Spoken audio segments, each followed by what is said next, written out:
of LIFEBEAT, Conversations with Purposeful Women. I am Lizzie, your host, and this will be the final installment of this show. But I saved the best for last, right? These are my guests, and that I will introduce quite shortly. But first, I want to say that I am on the author roster for Pune Press with my book, just called "The Hospice Bubble and Other Devastating Affirmations." And then my personal statement is protect yourself from COVID-19 and its variants. Please get vaccinated. Black Lives Matter. Support the AAPI community. Women's and LGBTQ plus rights and women's rights are human rights. Expand voting rights. All of that is to say, do not buy into the delusion of white supremacy. Finally, where I sit right now in La Mirada, California, I am on Tongva land. And now I will read a poem, and then I will introduce my guests. This is called Figure at a Window, 1925, after the painting by Salvador Dali. In my last conversation with Saturn, I could sense retreat. Never completely turning his back on me, I know he's edging away. Footfalls silent as a shadow, eyes blue as the sea. You may not understand, but there is always benevolence nearby, regardless of his position. Call it awareness or insight, but he demands structure through every challenge or creative effort. I must keep peace close at hand. So it comes to this: easy linen, still water, something like wisdom helps support this weight. Everything that brought me to this point leans in with me. Okay. So now I will introduce my guests. First, we have Shadab Zeest Hashmi. She's a poet and essayist with 4 books to her credit. Baker of Tarifa, which won the San Diego Book Award for Poetry in 2011. Coal and Chalk, which won the San Diego Book Award for Poetry in 2014. Ghazal Cosmopolitan, The Culture and Craft of the Ghazal, a Poetic Form. And her latest book is Comb, winner of the Sable Books Hybrid Book Competition in 2020. Her work has been translated into Spanish and Urdu and is published in journals and anthologies around the world. Welcome, Shadab. Judy Tsuei is an author, speaker, and podcast host. As the founder of Wild Hearted Words, a healing writing school, she inspires women of color to use the power of writing to create a limitless life. And her growing media platform, Fuck Saving Face, features empowering mental and emotional health stories for Asian Americans. Welcome, Judy. Thank you. And Barbarella Fokos is an author, MC, television host, award-winning columnist, humorist, journalist, and an Emmy award-winning producer. As the voice of Salt and Sugar Productions, Barbarella combines her passions for humanity, art, storytelling, travel, and filmmaking. Welcome, Barbarella. All right, so before we get into our one-on-one questions, we do a lightning round, okay, where we each answer these questions. So the first question is, what is your favorite flower or plant? And I'm going to start with Barbarella. Night jasmine. Nice. Just for the smell? Yes, yeah, and it's one of the first things I ever wrote a poem about when I was young, and I just, because the smell in the summer, the smell of it, and I never knew what it was, and it was just something so intoxicating. And I learned it was night jasmine, and that has ever since been my favorite. Awesome. Judy, how about you?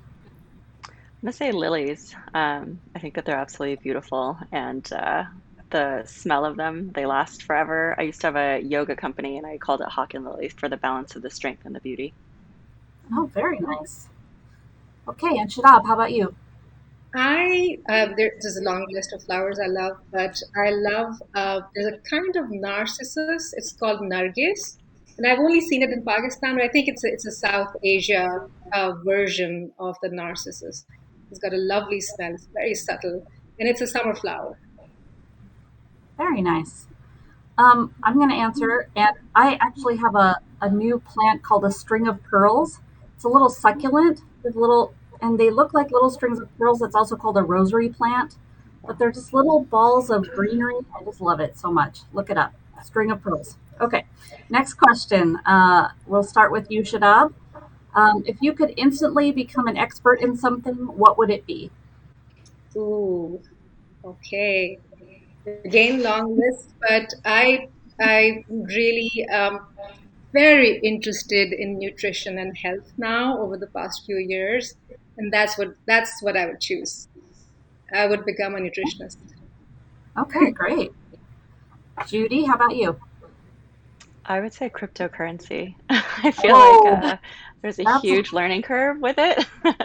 And my friend and I have been working through it because, women are so underrepresented in the industry. So I think that because of the steep learning curve and because of, it brings in traditional financial models and everything like that. And I don't know if anybody else had this experience of growing up, but finances and investments and all that stuff weren't taught to me, so I had a lot to learn along the way. So I would love to know more about that.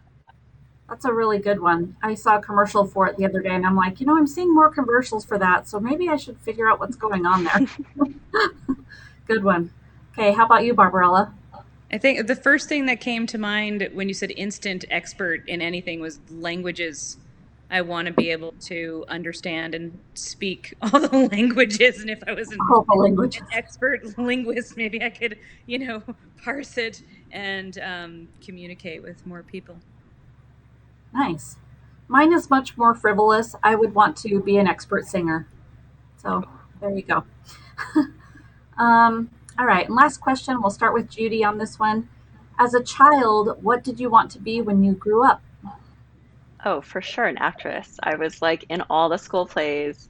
I grew up in a predominantly white neighborhood, but I was playing parts like, Rosa Parks and anything just to be like the star of the show. I loved performing. So, yeah.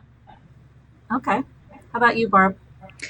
I actually always wanted to be a writer. I even have a drawing of myself when I was 8 years old that says Barb, when famous writer, Oh, and it's like she had very big boobs, and and there was some kind of, I believe it's fur thing around the neck. So I clearly had a vision for something. I didn't get that famous, but writer. Okay. Well, and how about you, Shadab? I wanted to be a painter Mm, really badly.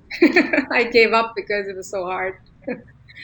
But yeah, I'm happy with what I do now. very nice.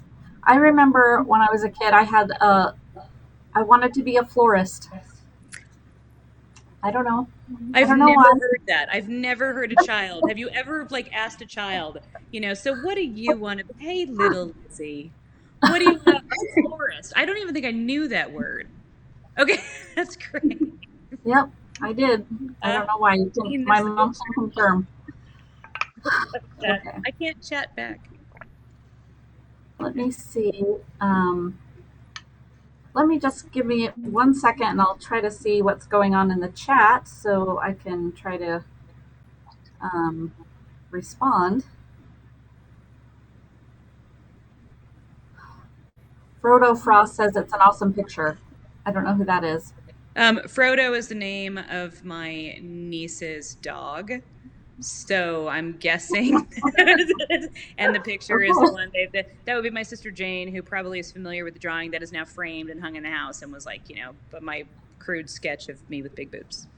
gotcha. All right.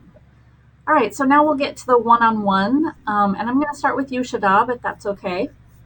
Sure. Um, so Judy and Barb, if you want to mute, you can, or you can jump in and uh, add anything you like. Okay, so Shadab, you were born and raised in Peshawar, Pakistan, right? But you moved to the U.S. to attend college. So talk us through how you made that decision and then how you came to settle in San Diego. Okay, so I'm going to keep it brief because I have a whole memoir here. So I'm going to keep it super brief, and We're going to get to that. yeah, I'm just going to answer I'm gonna give you the answer in the form of a short passage that's just like I think it's the second page of the book. But yeah, I grew up in Pakistan. I was born in Lahore, which is a border town. It's a border between India and Pakistan. I grew up in Peshawar, which is the border between Afghanistan and Pakistan. And then I've lived all my life in San Diego, most of my life, which is a border between Mexico and the US. So I've always lived along borders. And I went to college. I went to Reed College, which is in Portland, Oregon, which is very close to the Canadian border. That's another border. So I'm just going to read this short passage from my book. It's called Cardiff by the Sea. My hair smells. Oh, by the way, my hybrid memoir is called Comb. So you'll hear a lot of imagery that has to do with hair and combs and shampooing and so on and so forth. And just if you could give me 1 second, I need to deal with some noise here.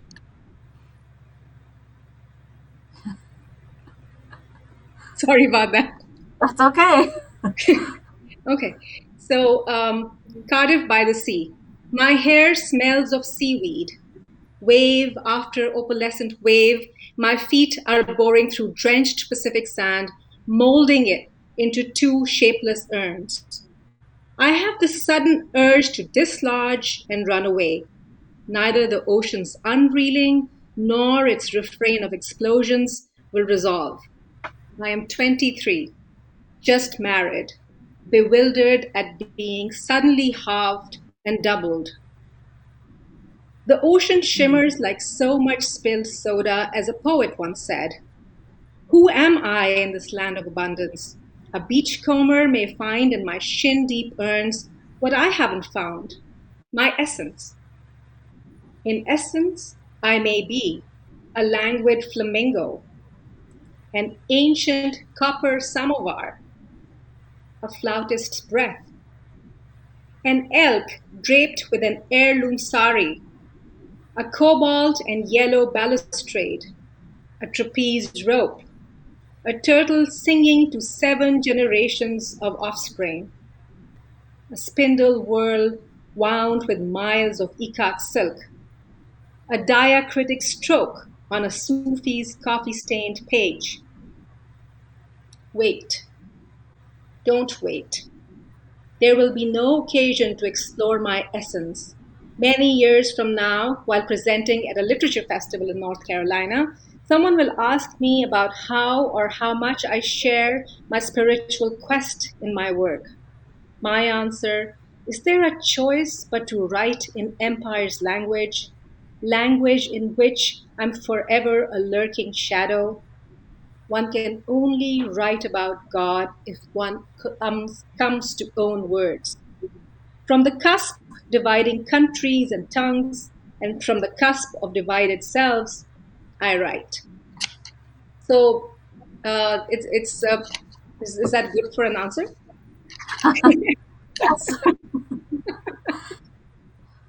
I applied to colleges when I was finishing high school in Pakistan, and I chose Reed College because my brother went to Reed, and I had visited Reed, and I loved it. I loved everything about it, and I finished there, and I got married, and I found myself in San Diego.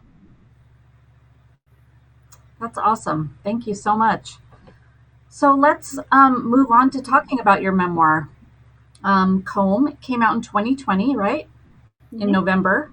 So tell us about, it's a combination of poetry and memoir, right? So talk about the book and how it came together and what it means to you, and talk about the prize you won for it, the hybrid competition, if you would. Sure. So it's a hybrid book that was fun to write because I had been writing these essays, short sort of memoir essays over a period of time, the past 5 or 6 years. And then I have many autobiographical poems about places, the places I visited, the places I've grown up in, and so on and so forth. And there was this, I saw this information about this contest that Sable Books was having. And they said they're looking for a hybrid book and a book that could contain anything. It could have, I mean, they didn't give, I mean, that's just the idea that one could include almost anything was just so liberating. It was, and so much fun. And I've been writing some heavy stuff, in more recent years. And this was just such a wonderful opportunity to sort of bring together all the little pieces that I had been writing.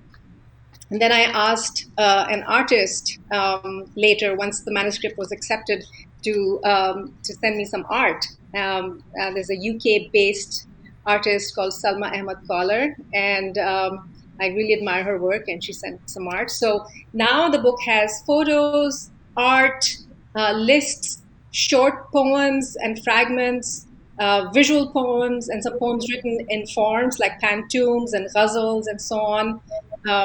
And so it's that's what this hybrid book is about, and it's everything is themed around combs and hair and veils and so on. So it's a central metaphor that sort of expands and connects a lot of different other themes.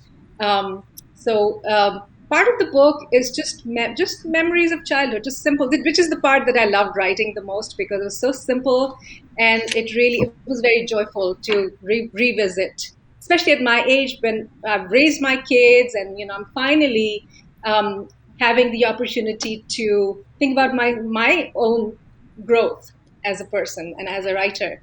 So, there's personal, more intimate stuff, and I got to be a child again as I was writing those pieces.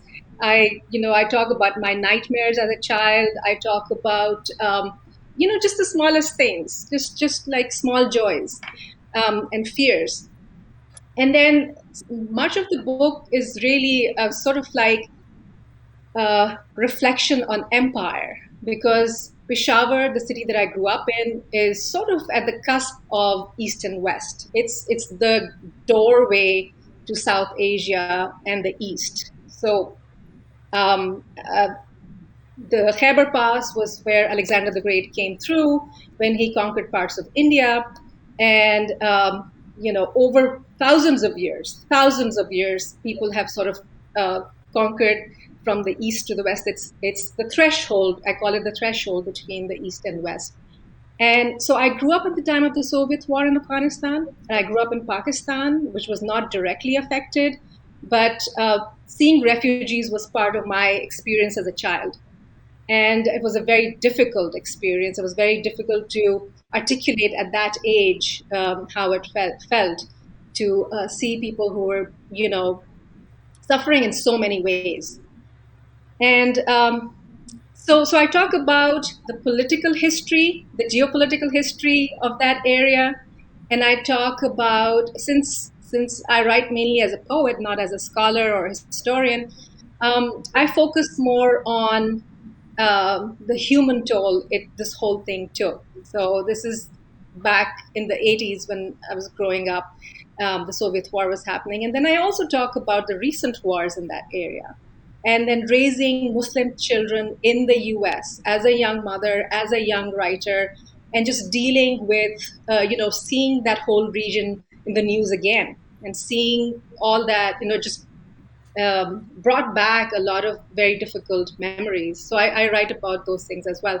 So part of the book is a little dense because I go into geopolitical history and so on, and then part of it is very light. There's also a lot of fairy tale and mythology and stories, because one of my passions is to think about language and etymologies, and how that, those unions happen over time. And of course, those unions have happened in history due to, empire, or as a result of empire, and, these interactions of different cultures. So again, East and West. I talk about, again, I use stories to talk about those etymologies and those that lore. And one of the stories, of course, is the story of Rapunzel. It's the story of hair and how it connects with a very old Persian tale from the Shahnameh, the Book of Kings. It's also about a princess with very long hair. Her name was Rudabe. This is an ancient story. And so, in a way, the story of the princess and the tower and the prince climbing up is a very ancient story that was retold in the 17th century in French. And then the Brothers Grimm's retold that story again. So just like how these, just a reflection on how these things happen and what it means to us, and what it means to me as somebody who grew up in a very different culture and is now living in the West.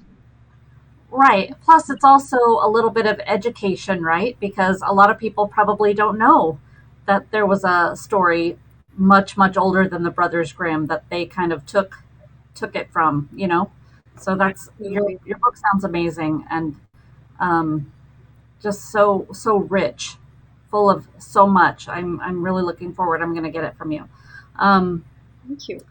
If you wouldn't mind talking a little bit about, you mentioned the ghazal. Ghazal, is that how you say it? Yeah, ghazal. And you also write about the qasida, and those are both different poetic forms that were originated from Arabic and Persian verse, correct? So can you briefly explain what those two forms are and why you're drawn to write about them?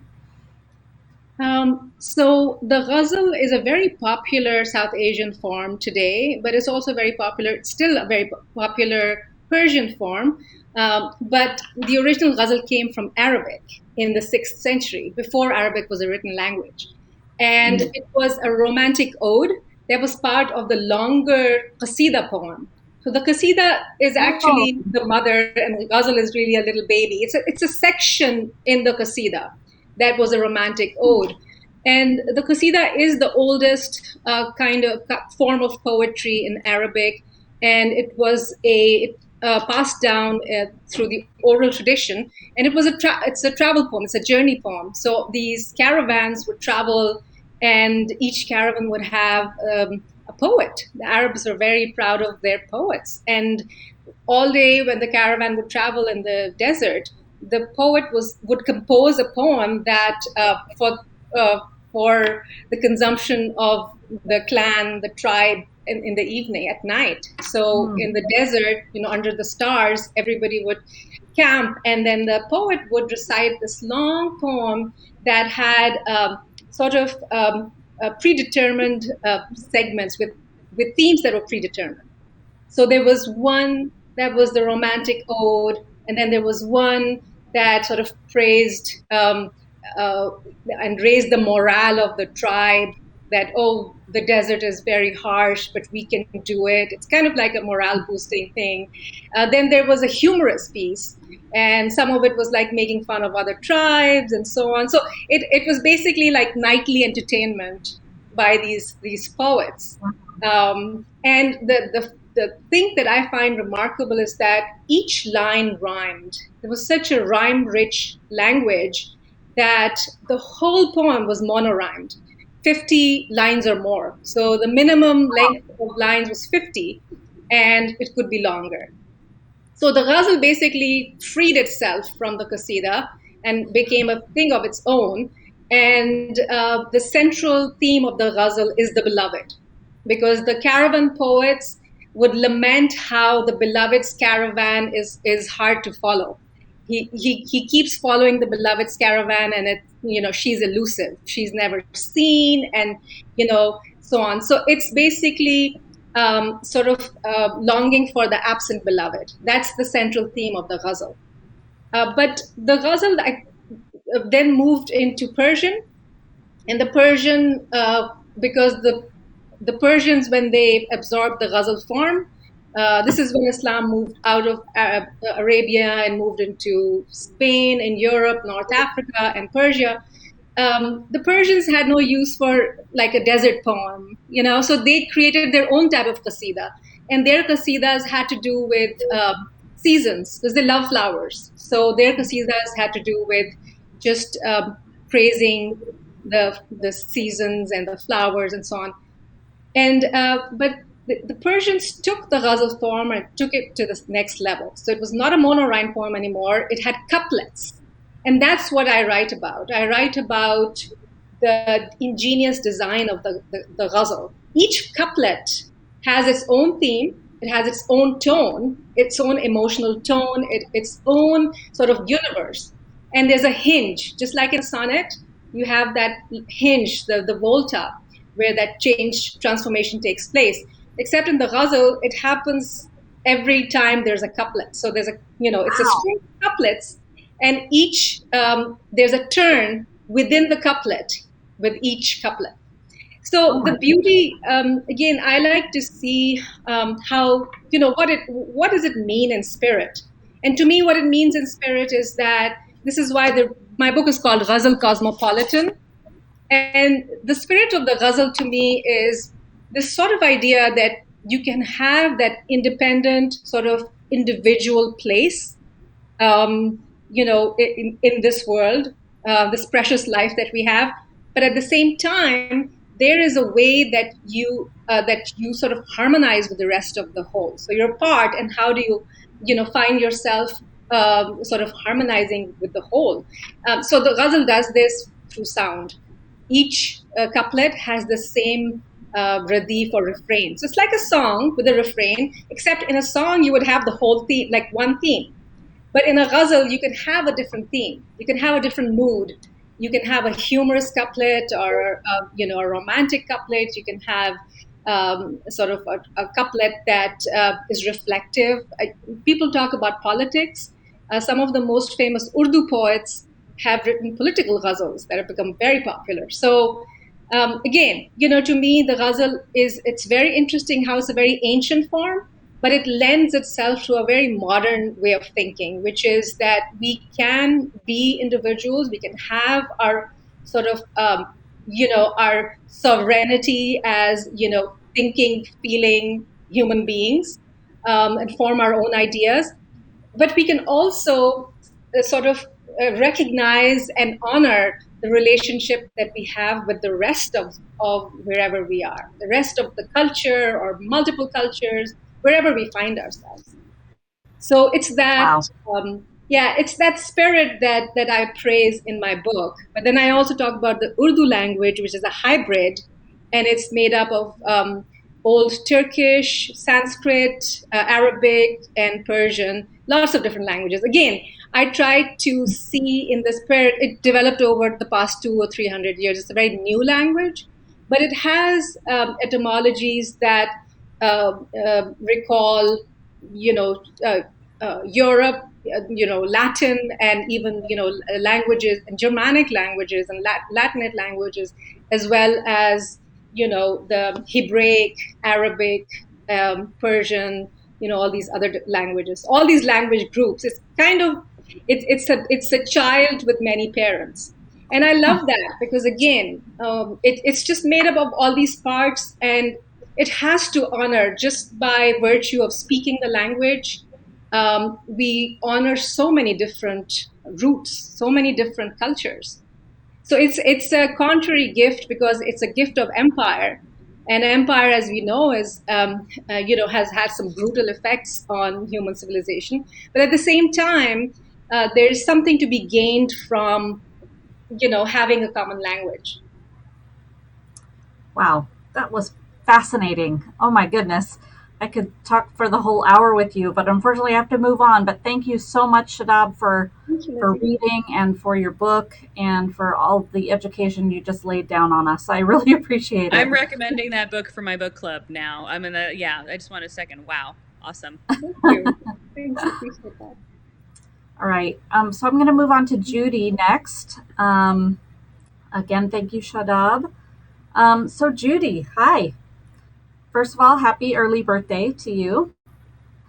Don't forget to unmute yourself. So let's talk first about your newest venture, which is the Fuck Saving Face podcast. It was launched in March of this year, and you've posted 53 episodes so far. So, what led you to start the podcast, and what is its focus? Yeah, that's thank you so much for having me on. And I loved hearing, the story about language as well. I realized that in writing my manuscript for my memoir, which is how the podcast got started, language is such a big part of it.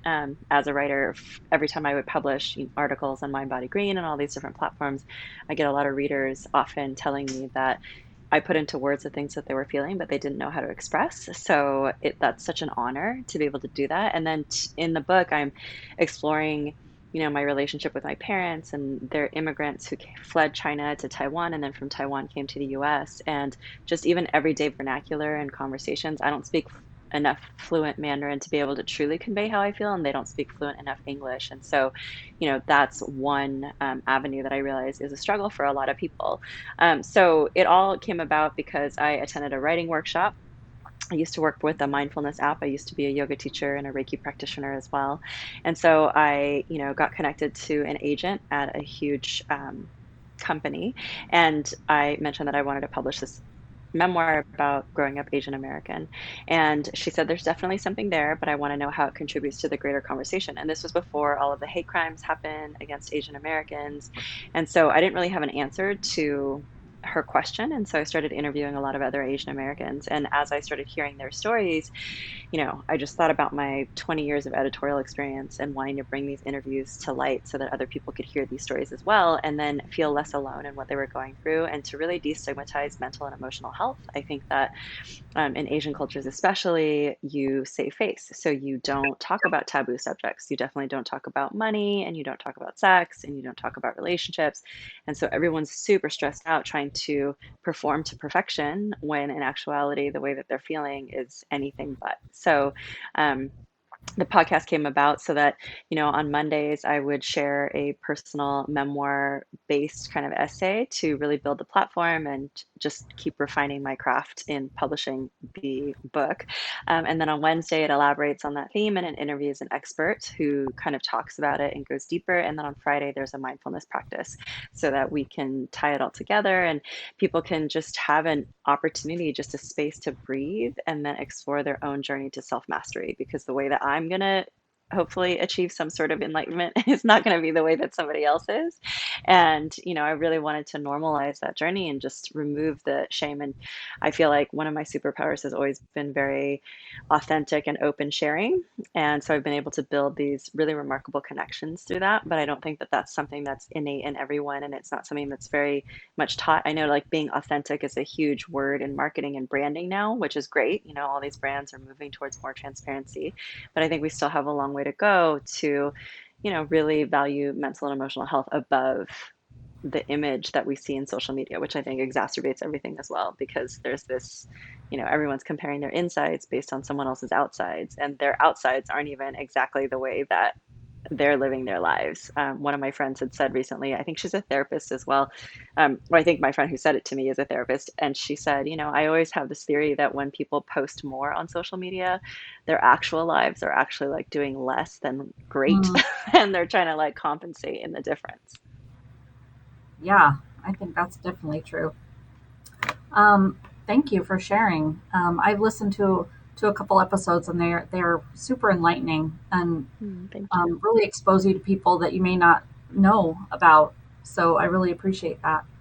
Thank Um, you. so let's move now to talk about Wild Hearted Words. Okay, Mhm. um, I believe it started out as your freelance content marketing business, but now it's Mhm. sort of evolving into a writing school. Is that right? Can you tell us more about that? Yeah. So, I've been doing branding and strategic marketing for a really long time, just content creation.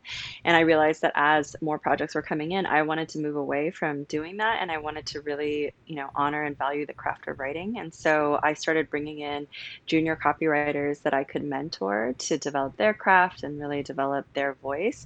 And then along the way, continue to host these mini masterminds where they're just really short. Everybody has max packed out schedules as it already is, so it's not like we need to add another thing.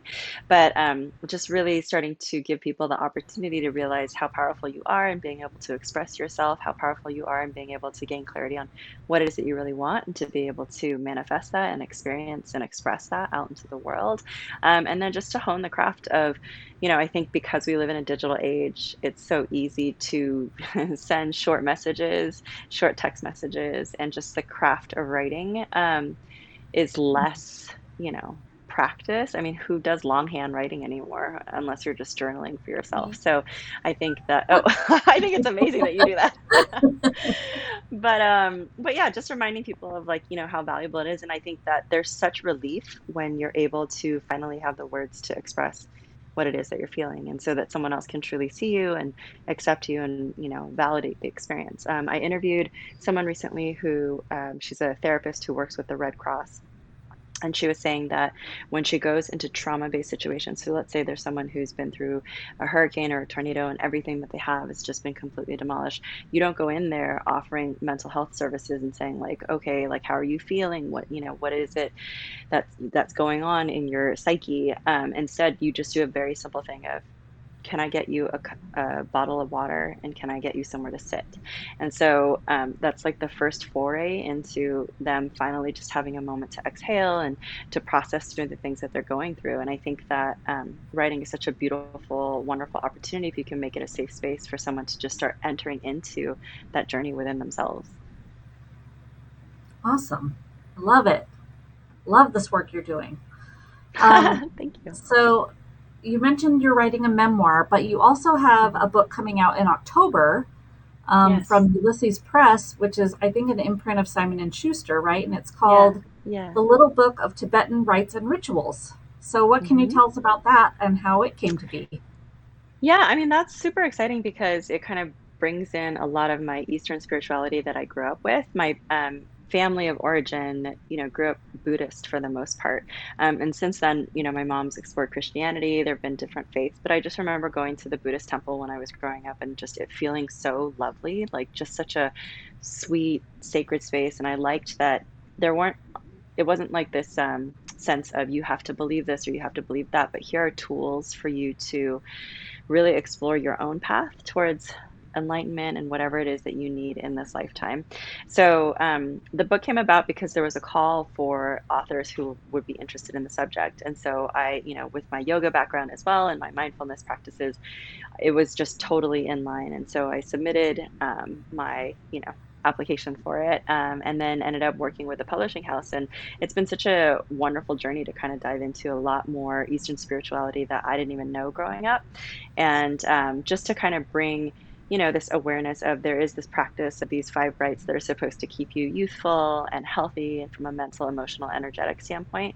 And I think one of the strengths that I also have is being able to work with beginners. So being able to explain things in ways that make sense so that when I was learning how to become a yoga teacher, they told me, you might be someone's first experience ever with yoga. So please Mm, make it like a welcoming, safe space for them to enter into that. And there were so many other teachers when we were doing our training who said that their first experience with yoga was terrible, that they had a terrible class or a terrible instructor or whatever it was. And it actually made them, walk away from it for years and years. So that's why, the Tibetan rites is so great. It's like a just one opportunity to kind of dive into all of great. And what about your memoir? When does that come out? Well, I'm finishing up the book proposal right now. I have an agent who I just reached out to today to tell her the book proposal is so close. I had some sort of misconception that I would just be able to do the proposal and it'd be real done, like really fast. But no, that's not how it works. And another one of my friends is published through HarperCollins and Penguin, and she was just saying, oh, that's really cute that you thought it was going to be so fast because, with all of my other work, all of the branding and marketing and stuff, I've done that for so long, it just comes like second nature. And she's like, yeah, this is a different beast. Like usually for you, you probably write something and the client is very, happy with the first draft. It's really strong. And she's like, that's not the same journey that you're going to be going through now. So it was a big wake up call. It's taken a lot longer than I thought. Yeah. Well, good luck with that, and thank you so much Thank you. for sharing everything. We're going to move on now to Yeah, Barbarella. thank you. All right. So How am I Barb, supposed to follow all that? so full disclosure, Barb is like my sister. I've known her forever. Um, but let's start, Barb, with some history. Not our history, but your history.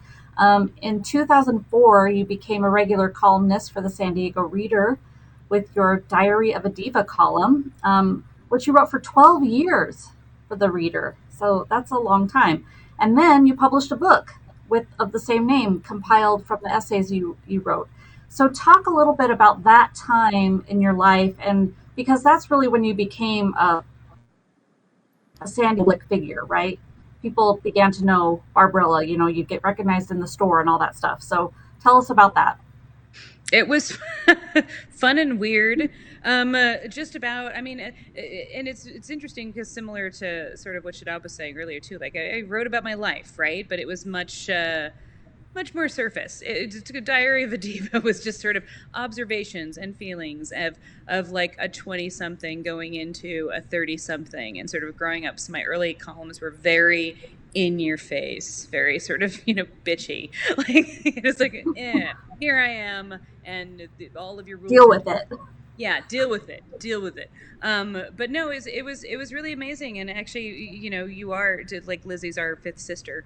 But so she would know that my sisters were my fodder. And there's a quote I think I got from Aunt Lamott, which is, "The family of a writer is utterly doomed," and it was so true, because come deadline day, it would be like, they wouldn't answer the phone. Jane, I would call Jane especially, because Jane is like a combination. If anybody ever saw Seinfeld, it was like, if you were to take Elaine and Costanza and make one person out of the two of them, it's Jane. Hey, hey, people. So it was always like, you're bound to get some, "Hey, Jane, what are you doing?" And it was like some scheme, some weird thing, not, scheme so much as like crazy thing. So my family like had a love-hate relationship with it too. And then, no, it was weird. I would go grocery shopping. I'm not anymore. It's weird now too. It's been about 5 years, how quickly, when your face isn't in the paper every week and you're not on TV, because I was on TV a lot at the same time. Like, they're now the people who recognize you're a little older, or they're the ones who were doing things then. But there was a time for years in a row where I would be at the grocery store and somebody would say, "I disagree with that thing you said," or like, "Oh, hey, how's David's dad?" Or like, personal things, because I wrote very personal stories. But I loved it. I did not trap you. You're lying, and I can't. Yeah, they're not lies. The chat is so funny. But I don't know. And then the fun on the 10th anniversary, I had the column for 12 years, but on the 10th anniversary, I did do a book. So 500 columns. I distilled with David, my partner in everything, into 50 of like the best stories, and categorized them and edited them. But it's called Behind the Lipstick, and it was the stories behind the stories with commentary by David. So throughout the book, before and after some of these stories, there was a conversation I had with my husband about what was really going on. So at this time, I was putting up a front, kind of like what Judy was saying about the social media stuff, which is so true. I was putting up a front of things, but behind the scenes, for that part of my life, things might have been really rough. But we talked about it. I would comment, he would comment, and then it would go to the next story. So we set the scene for this whole like 10 years at a glance kind of thing. David brought it for me to hold it. Okay, so David's always there, by the way. You should just know. At events, he wore a name tag that said Mr. Barbarella, because that's my book, Diary of a Diva, Behind the Lipstick, with the little cat, the chapters by, there's wine and drugs, and there's squirrels from the squirrel attack, things. But then I don't know what specifically you were interested in, Lizzie, but you just got that. That's perfect. So speaking of David, let's transition to Salt and Sugar Productions, which you two started. It's a boutique creative documentary film production company that tells stories that intersect art, music, photography. And in fact, we released on the first show I did of LifeBeat, I had Alana Aratam. Alana, and I wanted to show that trailer because of that. So I do have the minute-long trailer if you wanted for that film. I don't know how to do that on this. I do. Well, there's a share screen. I don't have to. I don't know. Okay, I can. Do you want to try it? Is this like let's do it. So Alana Aratam is an incredible photographic artist and one of Lizzie's first guests on this show. But David and I did a short documentary about her that won several awards, which was nice. But it's really because so it says share screen, but then it doesn't. Oh, allow. Okay. See, I think I can do this. Can you see my screen now? No. You're like, no. Oh, wait, let me see. If I make it big, are you able behind the scenes just to make my screen, like to hide all your faces and make my screen the biggest, or no? That's what I'm trying to do. Hold on. Okay. It's okay if you can't, because I can't, it's a minute and a half, but I don't have to. Anyway, if you can see from the tiny screen within the screens, this is I could post a link, but you guys see that, right? I don't have to play I can't make it work. I'm sorry. Don't worry about it. You know what? I'm going to end the screen share. Yes, I make documentary films, mostly about artists. And Alana was one of them. It's called From Harlem to Harlem. And her body of work was all about, representation and lack of representation, specifically of Black people in the Western art world. And so, but I can't do it in the chat, but we could share it later. I don't know now what to say. Oh yeah, I don't know. So talk about Salt and Sugar and how you guys started that and what you're working on now.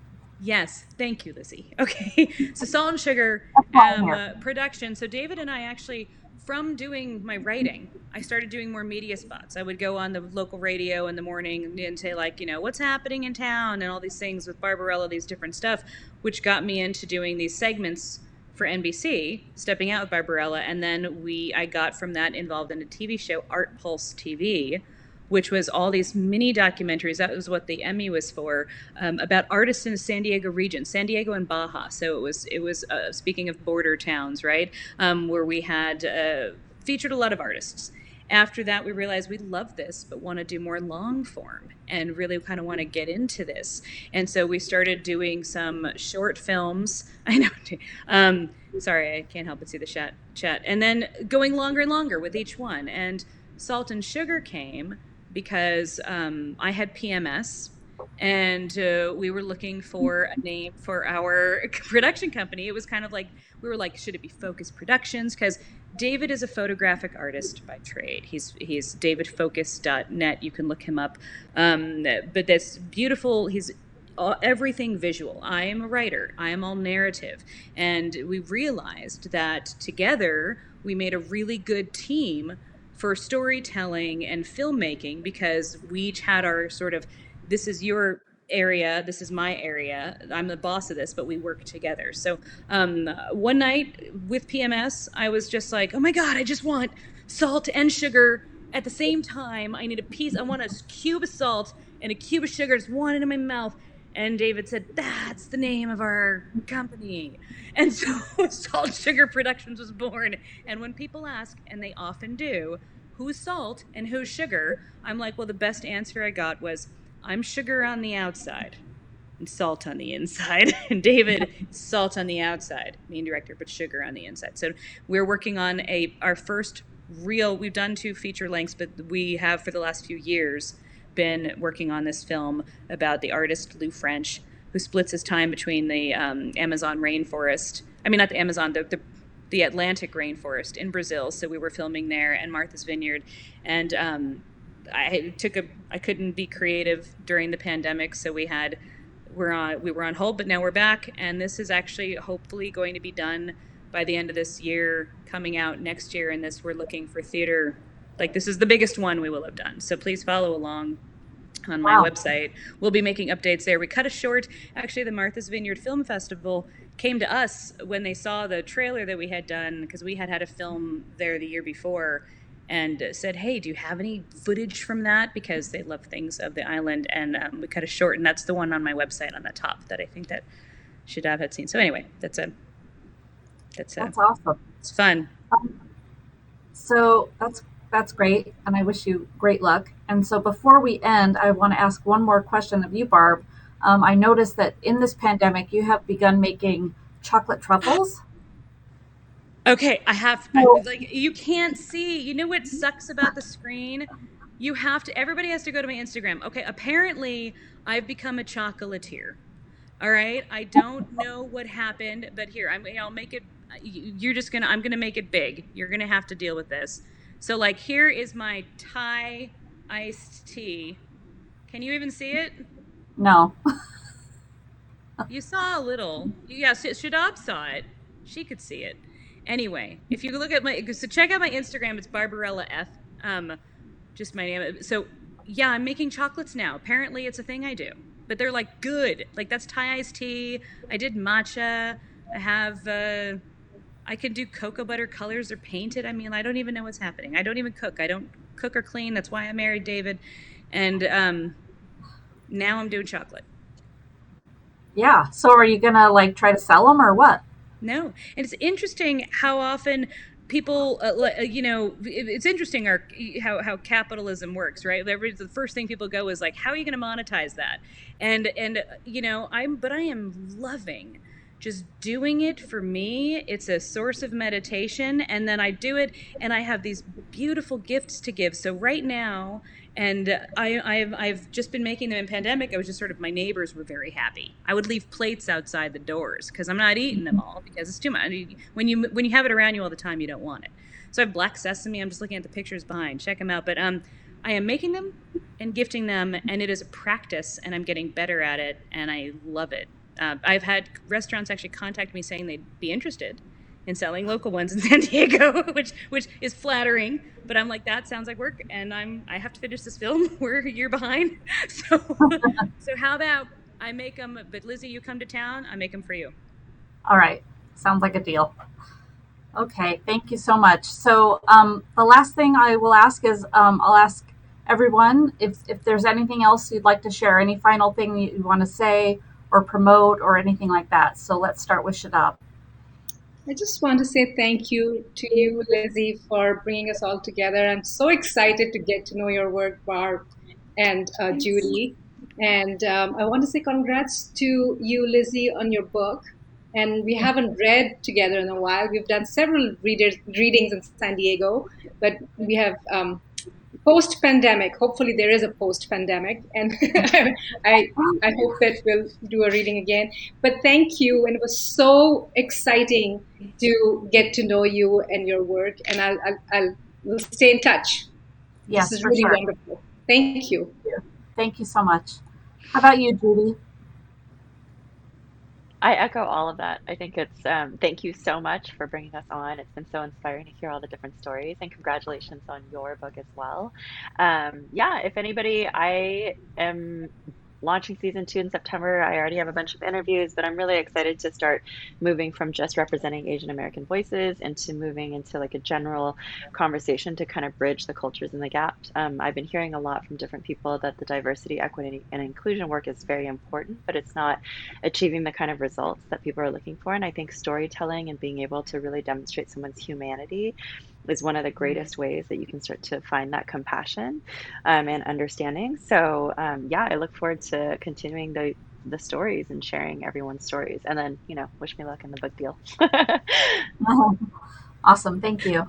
And I How want about some you, Barb? chocolate, by the way. So Yeah, check it out. Find me on Instagram. I'll follow you guys anyway because but no, how about me? I didn't get a chance earlier, Lizzie. The poem was gorgeous.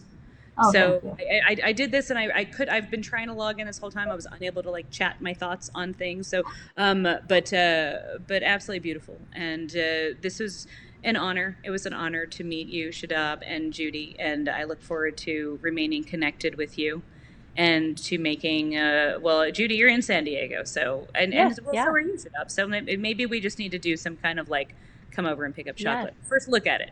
Oh yeah. Because it's gorgeous. All right. Thank you, Lizzie. You're welcome. All right. So I just want to thank all of you for tuning in and to all of the shows that we've done. And it's just been a small way for me to shine a light on some amazing human beings that I know who are doing amazing work in the world. So if you'll please indulge me, I want to name all of my previous guests. Alana Aratam, Skylar McCurran, Lindsay White, Randy Driscoll, Carla Cordero, and Barbara Nesbitt, Sharon Elise, Mindy Stallings, and Mickey Vale, Catherine Beeks, Keisha Lynn Moore Elliott, and Jules Stewart, Delia Arancibia, Poppy Fitch, and Charlita Shelton, Haley White, Lisa Sanders and Karen Hayes, and Sarah Becerra, Kimberly Dark, Kendi Eusted, and Kristen Cusado, and of course, the final guests of the show this evening, Judy Tsuei, Barbarella Fokos, and Shadab Zeest Hashmi. Thank you all so much for tuning in. And ladies, if you won't mind sticking around after we log off for a little after show talk, I'd appreciate it. Thank you so much, and we'll see you later. Take care of yourselves.